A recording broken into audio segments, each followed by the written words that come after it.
Hello, hello, hello there, everybody. It's Tigitar here, and welcome back to the third episode of the next Super Base project.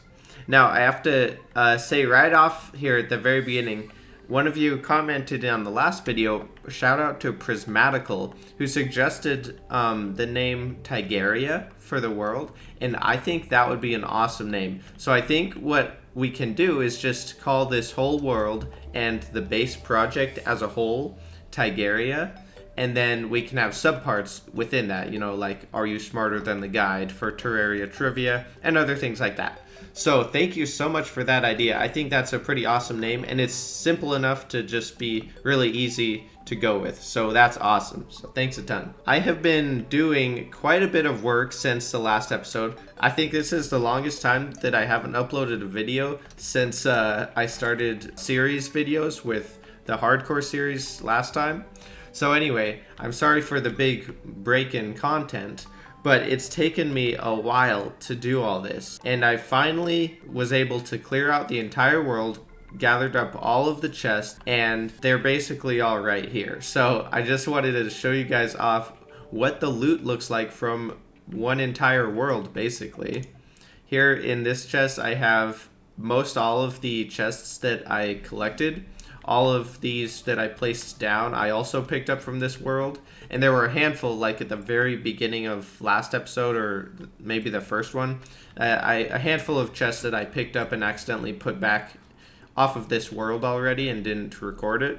So in total, the total number of chests that I've picked up from this world is 445.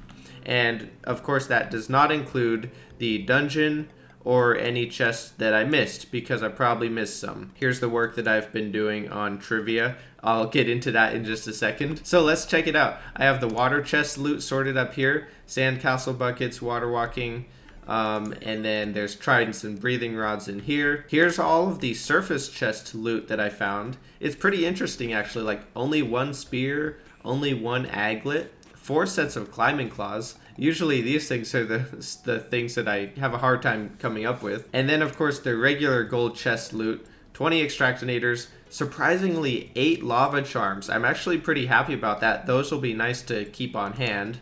Clouds in a bottle, a handful of those, a bunch of bands of regen. And then down here I have, where is it? In the bulk section, like we found 30 magic mirrors, 22 flare guns, over 30 lucky horseshoes, as well as maces, and then a bunch of shoe spikes and a bunch of Hermes boots. And that's pretty much it for the gold chests loot, I believe. There were 6 sky chests, which I found and cleaned up. Kind of an odd distribution of sky islands overall. Like here's the desert loot, not too overwhelming, honestly. Did have that flying carpet that I removed from that pyramid that we found right away. Then we're into the jungle. 1 pair of flower boots, 1 seaweed, 2 fiberglass fishing rods or fishing poles. So that's pretty cool actually.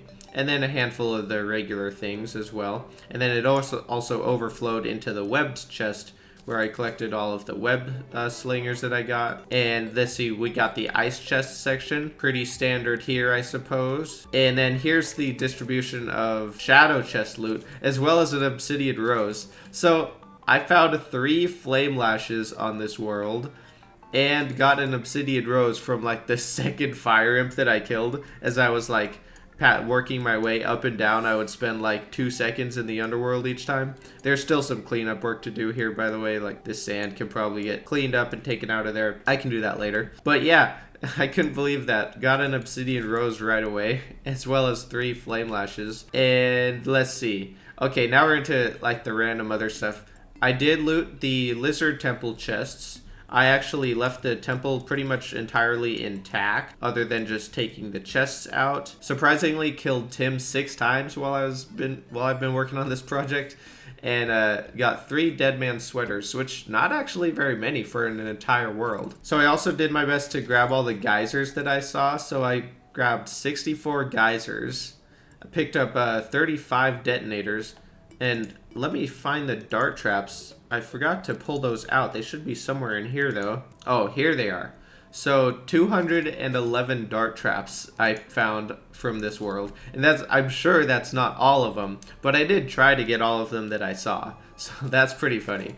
If you want to know how many dart traps there are spread across your whole underground. Here's some of the statues I found. I actually found over a chest of statues in terms of like variety, I guess. Most of them we found multiples of on this one world. So there's what, 40 in there, 50, 60, 66 different statues from this one world. Here are all of the paintings that I found in all of the underground and desert, as well as some dye materials, the mushrooms, the kelp, orange bloodroot, and of course the life crystals as well. I went ahead and tried to pick up all of those that I found. Got over 300 of them, so that's pretty insane actually. If you want an idea of roughly how many life crystals you can get off of a single world. A couple mushroom chest items, and I think that probably just about does it here. With that gone over, let's move on and go check out the progress on trivia. All right, here we are. So over at the question boxes, I've completed the construction of them. There are 32 of the classic ones, 52 of each of the expert and master questions, and then 15 of the extreme ones over on this end. So there's a total of 151 different questions that I've built, and it took me quite a while. By the end of it, I probably got the construction of each box down to between 3 and 4 minutes, depending on how much I was focusing on it or how much I was paying attention to whatever I had on my second monitor that I was watching. A couple of funny things is I failed to account for all the demon altars that I would run into building it right under the corruption here. So I ended up having to skip a level on both the classic and expert difficulties because of demon altars in the way. But it's okay, I just extended them one further down below.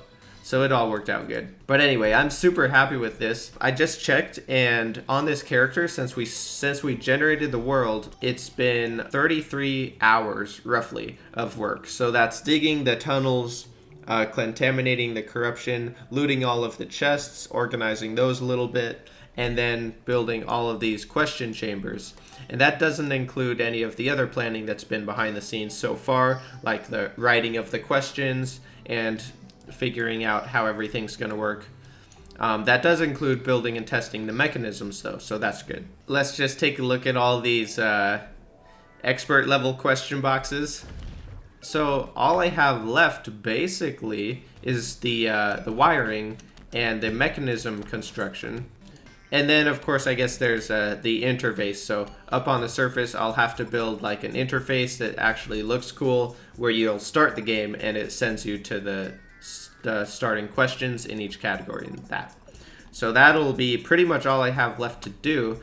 I think I'm gonna just try to get a couple of these wires laid out and just give you a general idea of how I'm thinking for it to go. So first of all of the wrong answers can be hooked together. Let's say that the red one is going to be the correct answer for this question here. So let's just bring all of the wrong answers together. Maybe we'll just do that. And then so whichever wrong one you switch, it's not going to make a difference. I also have frame skip turned on. That might be annoying. Nope. I'm keeping frame skip. I have this weird glitch where without frame skip on, my screen starts flickering. It's like really fast, and I'm not sure how it appears in the recording, but I don't really want to mess with it. So I'll just go with the super fast game frames instead for now. Anyway, so we'll take the wrong answer, separate it out, and actually what we're going to be able to do is have the wrong answers all connected between all of the questions in this tier. Because what I'm going to do is have a teleporter set up that you'll be sent to when you switch the wrong answer. And so as long as that teleporter is farther away than all of these questions are, they can all be tied together, and no matter which one of these you start at, when you switch the wrong answer, you're going to be sent to that wrong answer teleporter that I have set up somewhere far away, because it's the farthest away. If multiple teleporters are hooked up to the same line, you go to the farthest one away. I'll have to double check that, but that's how it used to work. So anyway, this will be the wrong answer going off to a randomizer to decide where you get taken if you get it wrong. And we'll bring it right into the teleporter, and this wire will actually teleport you to that teleporter. I guess we'll need a red wire as well, so that we can have two different destinations for the potential wrong answers. So that way it won't be as boring. And then we need to think about the answers coming in and going out. We need two different incoming wires. I'm thinking we'll have one of them just be green and one of them be blue.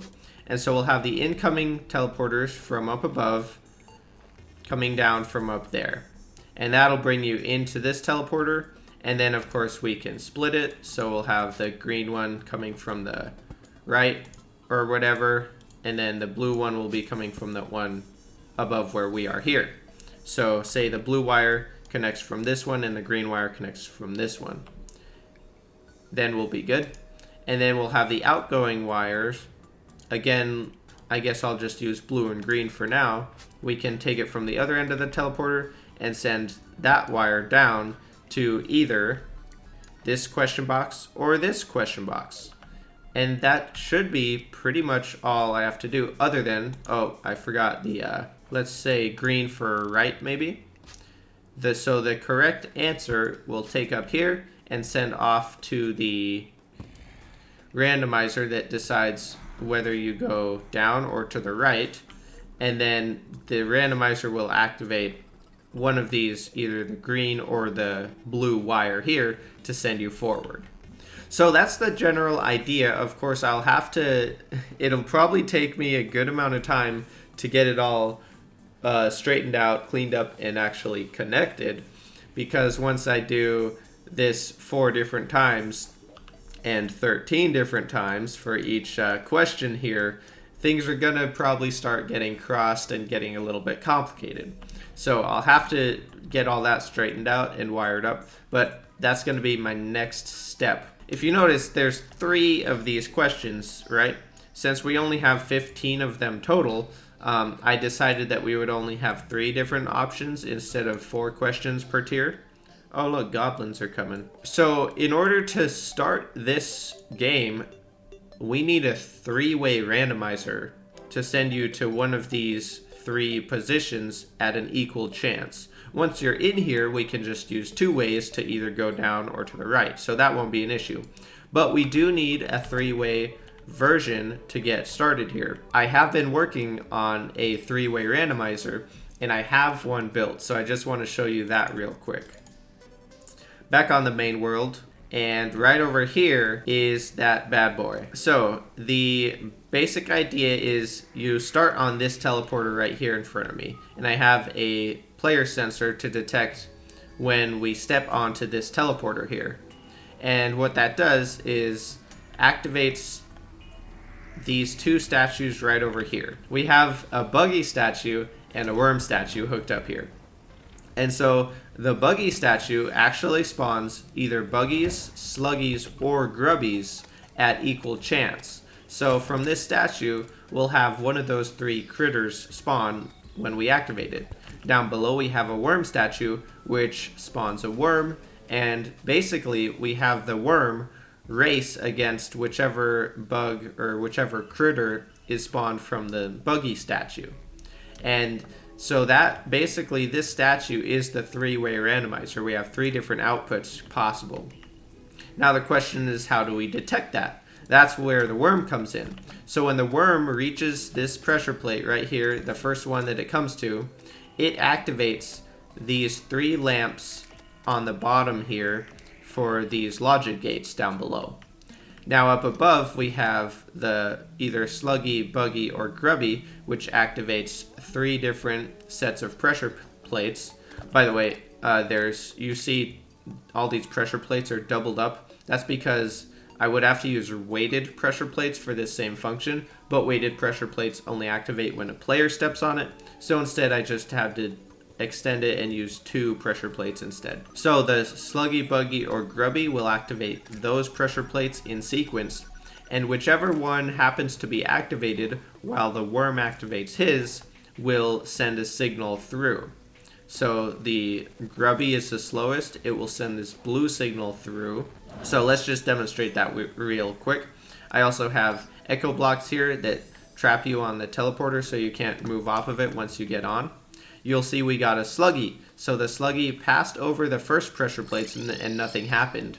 But then when it got to the second set, we got sent to this second teleporter here. If we try that again, oh, looks like we got a Buggy this time. So the Buggy is slightly faster, so it's going to pass this Sluggy pressure plate, and it's going to end up on the last pressure plate, sending us to the first teleporter here. So basically, the Buggy statue decides which teleporter we get sent to start off the game. Now, real quick, I'll explain these mouse statues. So they're T flip-flops, which I found out you can actually do pretty simply using a faulty logic lamps. But the way I came up with it was to have a mouse spawn, and the spawn signal, the spawn pulse, activates this actuated block here, and so the mouse runs over it and steps on this pressure plate, and that continues the signal.